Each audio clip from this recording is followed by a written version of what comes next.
Medafo mame ma wo akwaba emfambra kasafidie so na enenso story a aba beka mensa wo fidiem ha sei no mefa embra embembedan wo na enne abrantie bi aba bepiem wo ha sei a o kire se obi ema na asase se ono doso se na ebe ya ono nso ne nsa ebekọ na no na eno ena odua kokoo wo so na oguso eye kokoo na kwentuo ebepie mu ma odinachi eja obi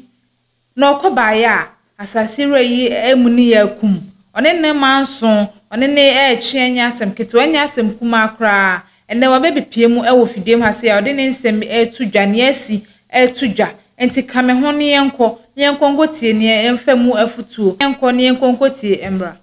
fa akwaba pa cho mama wo ho te sen pa che yo na pa cho so e nyame adom me pa cho edi asem na de wonam me pa cho we dey me free wo dey ne de sen pa cho ye frame Kwasi Tabri Akwasi Tabri pa cha me pa cho ufri hene ene bae me pa cho me free sawi kwa mi tewi okro ufri session na bae pa cha ye fra wa Akwasi Tabri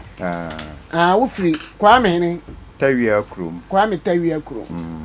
me pa cho di asem na de wonam pa cho me pa cho we dey asem de me nampa de mu oyirem na ene se 2006 no wura bi ya ye friend Kwanto ne ba ya Lawrence edi kokoo bi mame do abunu do mi enche se me no na enche ti me start 2006 na edo ya bamanim nya be 8 years na me tu kwan kakra me de ma chijam papa that na papa wo kuru so ano e lotto agent wo ho me pa cho uti 2006 aye dem pa cho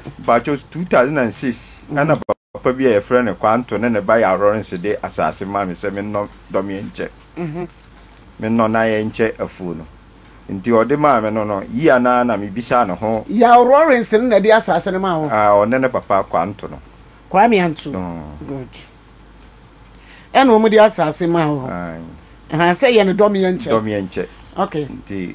omode asase ne ma me na me start ye mo adwuma na me ye se me hia pipa a ye kire se daache se bi ni ho kra na pipa be kire se do mi enche nie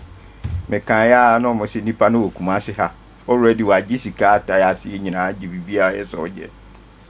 me kan ya o si nipa no Kumasi kire ya o si nipa na wu no no ana omode asase na che no nti no ono ana eso ye pipa ma me ti emunu ana me nso be 8 me ye be 8 years na me di jam papa na mi tu kwan kakra nti me ba yeso ni yi anu mu ana papa de wuye na me san ko take afu no 2 years so munye pipa ma me na ye nche afu no nti me kan ya omode enne china me twemu kakra bi de ma obi se onhwe so a na omo akopam no age afu no omo asia acha afu no omo cha afu no wie enso a omo se papa be wo ho akora bi to ho to ye savini ono so awale savini nti eso omo cha afu no omo de me chefa na de ne ma no nti me no ka se omo acha afu no de chefa na ma akora na me manya bi ene se me de aduru hai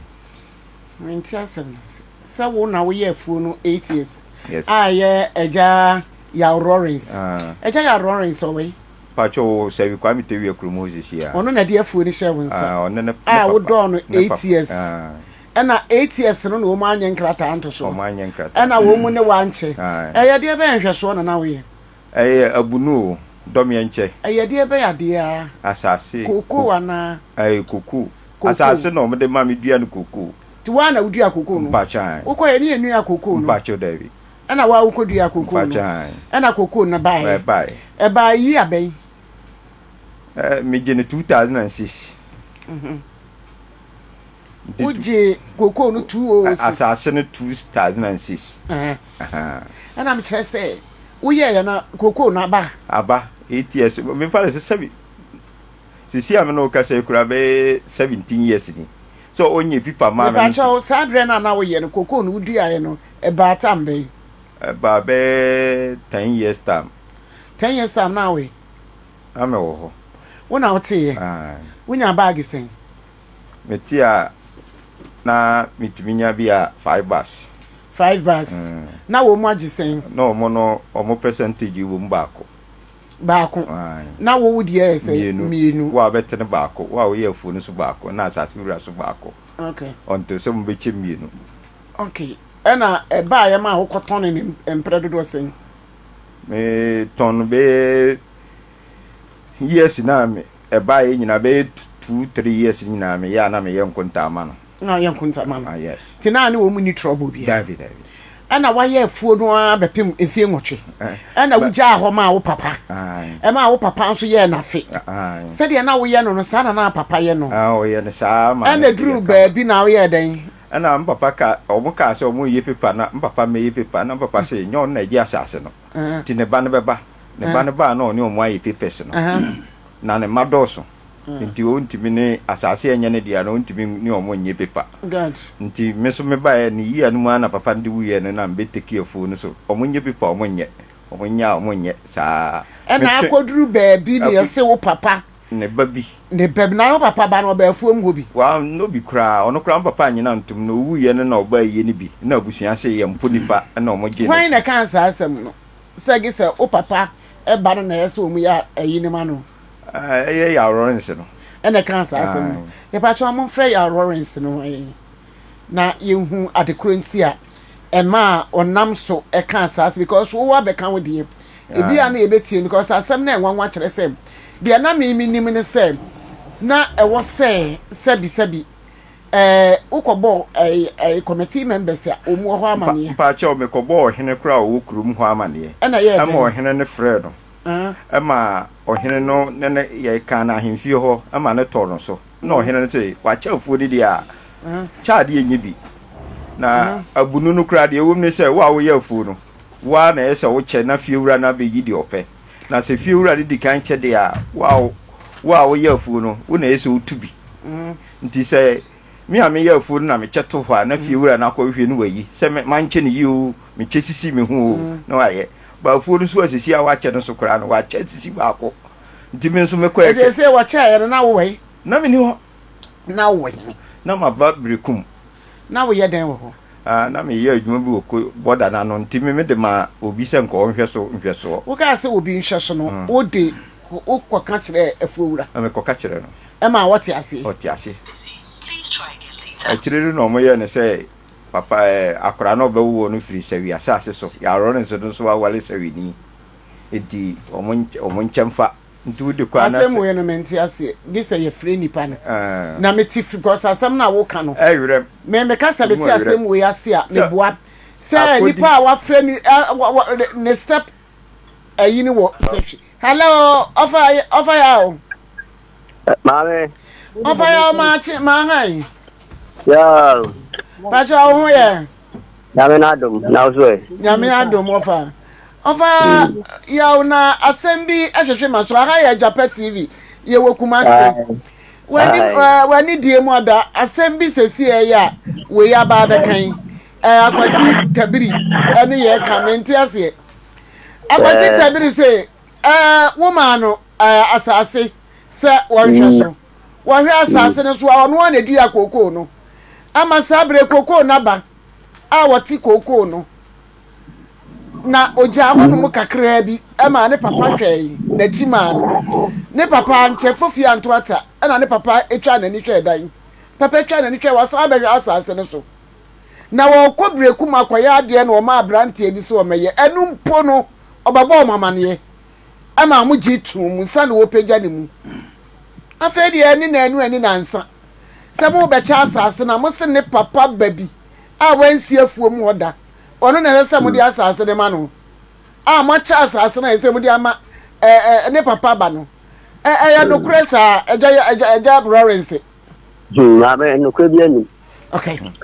na ye hu no kra no no kra wo mu sɛ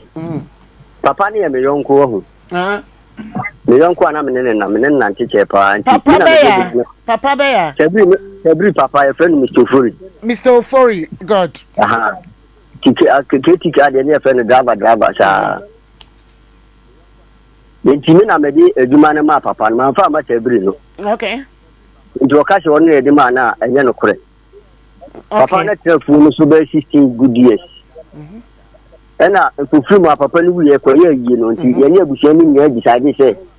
afu no be twa bia ma papa no Ificha abusiane no muka ya ne se ificha mu ma na nka mu dia ka papa ne dia wadi ka ya na die dada no ho okay ni mu acha ma ne ma no okay nti me pesa o kyerɛ sa number we to ma me kika number we na kyerɛ to ansa Okay. Me ba cho ke tro mo fama yen. Aha. What's your number no? Ba cho ye wi ya beje why? Bi en pesa o de beto why? Okay. Ye wi ya beje no kokoa mu sesi a why? Now, you know that air na. Me ba cho wo Okay. Because one what it is also can some no okay. Enti nearby any say. Abusiafo no. I didn't crab baby see or my in the chairman. You're my in the chairman. Okay. Papa ne dear man. Papa is never back over. Into more Obeka and I'm catching to self Fuliani as yet the man to prove the enemy to Papa or chairman and coach. Okay. Now, my family, the other Papa, so Abusiafo and for more. About your how many acres? A funo. Hello? Me ba cho for na how many acres? Ahomami and Sanafa. Okay. Ahomami and Sanafa. Okay. And Muko chairman of coach. And to tell you, Anna, you a part, Yana, Nebano Hanaso, 2 parts. Okay. The one I branch and I was one Chiasi, Yakoche Funa, Brown, Honum. Me pacho branch na winnim se wo afuo ni mu a wo ye adwuma wo ho anase wo ma afuo mu oda. Oh, se afuo ni die papa ni wu ye kra me ma no kwa ma ne be ye adwuma wu. Se papa na wu a ye mfa ajapade no nti ma no kwa ma ne be ye adwuma wu. Eti abrantie enya de a mo hu na afuo mu okra be ye mfie miensa na mienu kra da me ba. Wo de abrantie no mu sha ne se wo ja ne papa ho ko yin twisi ni. Aja na ne papa wu a wo ba. Ya? Blaya. Yes. Ba jo tie mi. Thank you. Aha, afuo no. Woni mi so papa na de ma me ebu no. Ana me ye koduru ba bi na me di jam papa. Papa no wu ye na ye koye ye ne bu nkunta nyina wiye no. Man ka se afuo no ye me dia na papa na kura na afuo da kura ho. Ama na me ntikoko na me nchem yansa mfa de ma. Esi na nyame na me ye afuo. Ana papa no ma nyina he be man beti ni 2-3 years. Ana me ye nkunta ma. Uni kroma hene. E fa ya anka mo pese mo chichi me saje a ekopi o ma hene nimu a anye yi no se wo ye dan mpa wo. Mpa cho tie mi. Aha de be fa. Aha ne last stop we be fa. Tie de me ka no. Wa kasa ma me nka bi. Ma mi se wa asem na yi ma no. Enyo na o nana Some the corner nani man and not yem to na before my echo for me could you me dear say my yabuno. I dance here by him feel say my yabuno ampa. What the corner nani man coach? A man and a phone watcher or say men I yes a mechana we be. No, na yes or tema me be. Again, I must add a call also. Made a phone call also, and as you were muno do call it. Oh, the man call your son can walk out dear. Ah, now some me a dancing, he said, my yabuno. I don't let you dance here, say my yabuno, I say me dear Chiribie. I don't just me man for myself call. I had no name the waba. Maybe I offer. Mammy, offer Mr. Wani dear, my name is Wasembi. Maybe I cocoa no. Abrantie kokaribi ene umi enu chase kadimu ema wo gibida ya meka no oti ase me say papa ni wuye no da bi ni bisa won samien sampe bi why me say abrantie ya wote heyi okokari koko da eyi study bi ma wo da na me ma ne kwa ji wanti koko no na me ma ne kwa okay na abrantie no asese ne papa ba no a mo che koko ne di ama no wa siefuo mu akodo da bisa what was your wakodo wafuo mu oda wakodo oda odo ifie sai what odo ifie sai me pa so an awon dia me ntini nkyire o sa me pa so ran offer ye nyina ye wo Ghana ade bi wo ho no ma ho dia wotimi aye adwuma no ama adwuma no wakari bia mu wadi no samu cha ti ba bia mu de ade yi nenam yi se di pari free krom wonti no esasa mo de ma no dabi o so ka se ni pani free krom o de a me no nya adwene sa eti America ta asem no ne nhyase ni nyina de free ba bi na eden eba e free hene ya abrante na asem o ka no enti enya no kure enti kan pesam di number we ma no da o fe na busa fuo no de enti abedi akora ne nsa ade na esa mo de ma akora no abrante wa ye fuo ri fie sai abrante ya wato wa ye fuo ri fie sai tie ni amecho me se nyame na me de ma no why na dua why na de ma no why na de ma no papa na busia nti me ni ku ayi bia o na won fa fuo ma no a kokokare koko we a ka wuji bi wuji ska no ya me ka no ja se me se me so me ka no na so te ase me se enipa a won fa fuo ma no osi de kokare koko na wodi bi ska ni bi ma na wo so wuji wo ye hwan ema awa fuo mu oh dia me ka me se tie ni me ka no me se papa ni wuye no mintimi ma no kwa mintimi season se ma ne kwa fuo ni na papa ni nya wuye no na papa ni nya wuye no papa ni nya wuye ni so no kwa fuo mu ba wo ja ho kwa for be 10 years abrantie no asese wa che koko di mudi bia ma no no na wo no that time no no ba fuo mu no sakra dia me ka no me se tie so ka so busa me question na busia ma se mo dia mintimi kwa kan Edabi asase sam na meka me wura busua ni mo me wa ni me man chefo na fa ma obi o me chama papa na busua enti dia omdi ba man dia ma kira wo oti na me jono de omdi ba man na ye wa kira eti mo ma wo ko che ye no samre na abrantie ya ye fre no akwasi tabiri no wo hene fa eti mo ko chama ni nua ketwa era me ka se abusua no kira omdi ba e be si o ma hene sia me so no ena ma me gira ha mo ko chefu no ofa ya pa cha Ghana de wa de wa apotoro onchiri se wadi bebomu ti asasam na se pa ya wa Ghana ha mo ma ye nsisi nipa amma de enni kwan se ese no mo fa de ne nkotowo mo pe right person no na mo ma no enye no no aka se oh se me kwaye adwuma ti mi nua ketwa no bra na be ya de no entiti anuafo ni mu ya pa mo cha Mame, se de osika no, onu abetena onu kana asem. Eti am se me de number ne mawa. Wo fra busia ne na ne busia. Aye hwan nipa no wo ye nipa be ya me pa cha wani di. Wani di papa na kunya. Ana papa na kunya asam ne ye ka na. Ye ka ko asam so de odi papa na kunya. Wo na di asase no ma no. Ana asase ho asam ne ye ka. Ye nka de odi papa na kunya ho asam. Ana am ye ka asase no asam a, so no su de odi akunya ni mu a, me su ntimi nchafu no. What is it? Me pacho wani diem offer Rollins me wani diem pa sabra na mo de asase no hya de nsa na de odi akonwa no we no ni ho why what is that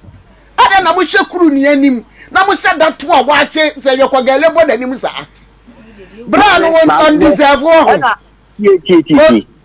enipa wu no wa busia abusia no na beche japade o nti abusia no che no wo mu hwe mu an ke se abrante tabiri wo sankwas mami tie me ni hutunyi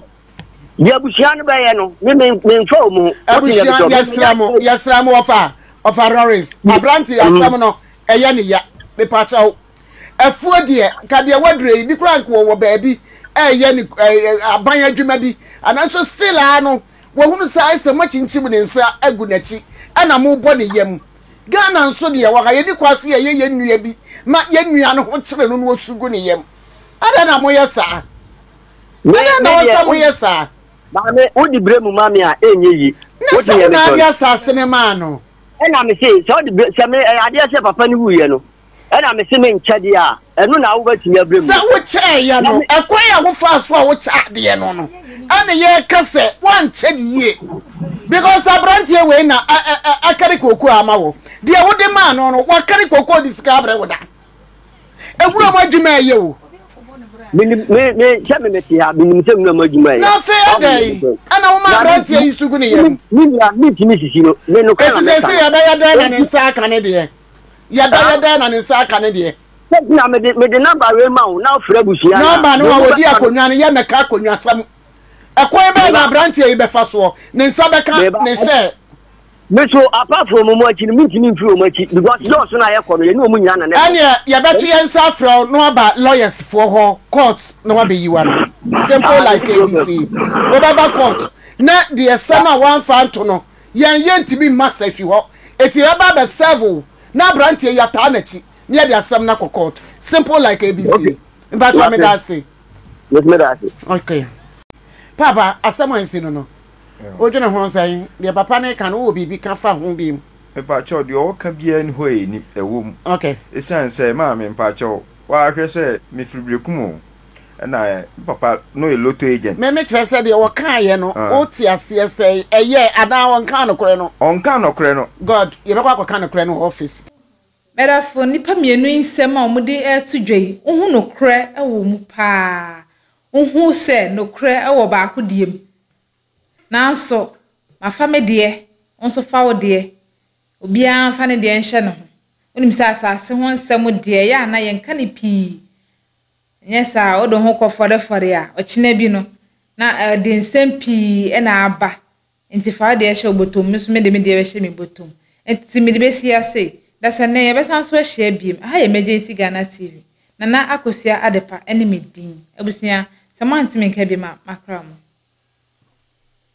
Have you ever tried to buy something online only to get scammed, or have a seller waste your time? Or maybe you're a seller who spends hours preparing an order only for the buyer to cancel last minute? We get it. That's why we created Copland, a simple, secured marketplace designed to protect both buyers and sellers. Copland is here to end their frustrations with a reliable solution. Our team noticed that a lot of people are either being scammed or losing valuable time and resources due to unregulated marketplace practices. So we built Copland to tackle this problem. So Copland uses a secure payment method known as escrow, which keeps payment safe until both the buyers and the sellers are satisfied with the transaction. Here is how it works. When a buyer orders an item, the payment is held securely, meaning the seller doesn't get paid until the item is successfully delivered. The seller is notified and can accept or decline the order. If accepted, they reach out to arrange the delivery. Once the item is delivered, the seller marks it as delivered. So from there, the buyer has 48 hours to confirm they are happy with the product or to request a revision if there is any issue. When the buyer is satisfied, they accept the order and the funds are therefore released to the seller. If no action is taken within 48 hours, the order is automatically marked complete and the seller will be paid. Copland is here to build trust in online buying and selling. With our escrow system, both buyers and sellers can feel secured, knowing their time and money are protected. So why not try Copland for your next online transaction?